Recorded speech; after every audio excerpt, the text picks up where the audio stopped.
It's been incredibly tough.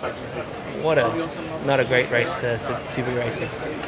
Very frustrating weekend. Qatar, lap after lap. 2 red cars fighting ghosts instead of rivals. Lewis Hamilton, 7-time world champion, crossing the line in 12th. Charles Leclerc, Ferrari's golden son, barely clinging to 8th. This wasn't just another bad weekend. This was the race where Ferrari's entire 2025 season collapsed into dust. Because when Hamilton and Leclerc walked away from that circuit, they weren't carrying disappointment. And then I had to double stack, obviously, and I lost places. I was stuck behind Lewis.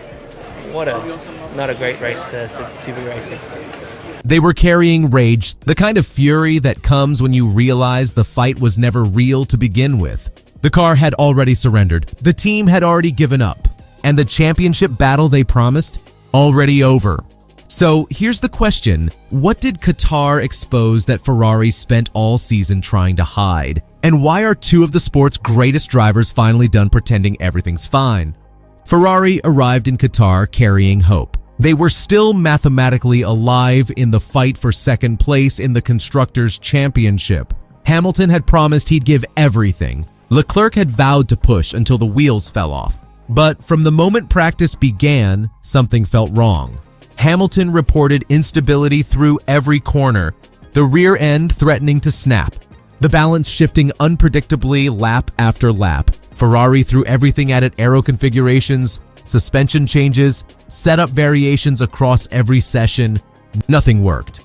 Leclerc went into qualifying knowing he had to take enormous risks just to make the top 10. That high-speed spin in Q3? That wasn't driver error. That was a car that punishes you for trying to extract performance from it. Hamilton started 18th. Leclerc managed 8th on the grid, and both drivers knew before the lights went out that Sunday was going to be a disaster. Because this wasn't about bad luck. This was about a car that had reached the end of its capabilities and a team that had run out of answers.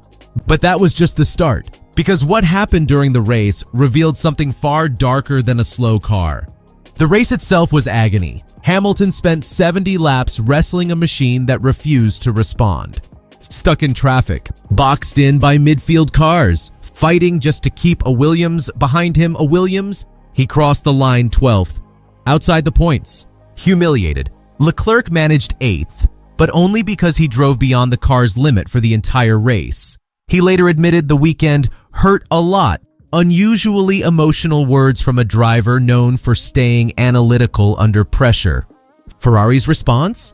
Sweeping changes, desperate adjustments, hoping anything would unlock performance.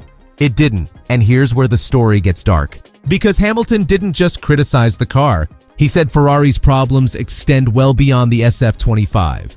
That wasn't a comment about tires. That wasn't frustration about setup. That was a 7-time world champion hinting at something structural.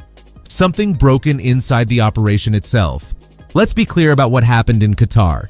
Ferrari made sweeping adjustments throughout the weekend. They altered configurations, shifted balance, changed suspension parameters. Every session brought new attempts to find stability. Hamilton described those changes as improvements on paper, but useless in reality. Read that again. A Formula One team with Ferrari's resources, Ferrari's history, Ferrari's engineering talent threw dozens of variations at the car and saw no performance shift. That means the problem isn't superficial, it's structural.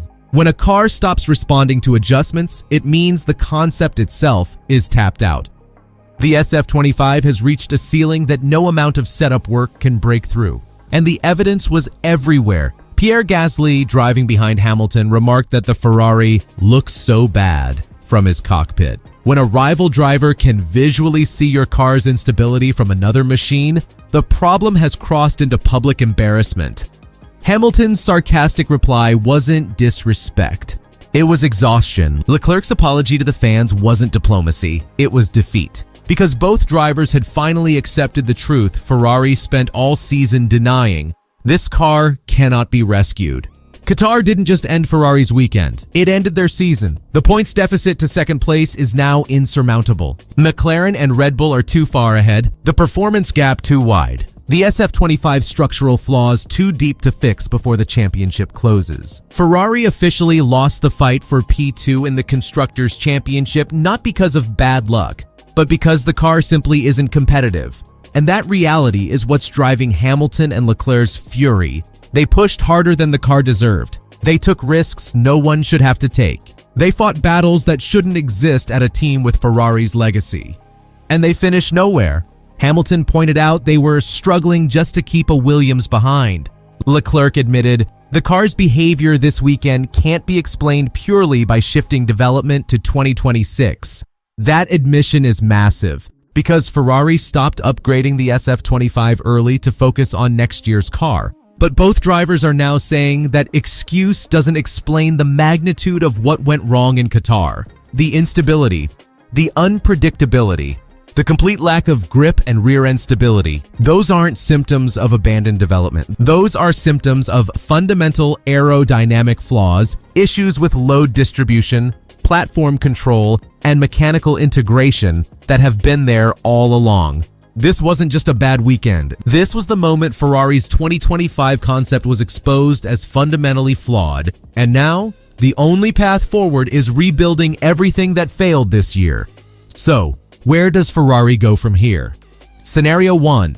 Ferrari doubles down on 2026 development and Hamilton and Leclerc endure the rest of 2025 as a write-off season, racing only for pride while the factory focuses on redemption. Scenario 2. Internal pressure mounts. Engineers are moved.